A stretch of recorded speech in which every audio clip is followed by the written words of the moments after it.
పగిలే రాళ్ళని పునాది చేసి ఎదగాలని, తరిమే వాళ్ళని హితులుగా తలచి ముందుకెళ్ళాలని,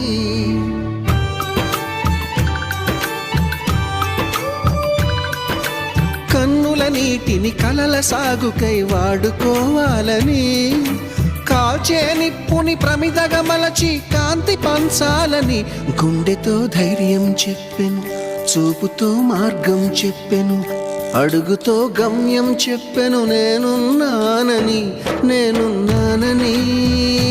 నీకేం కాదని, నిన్నటి రాతని మార్చేస్తానని.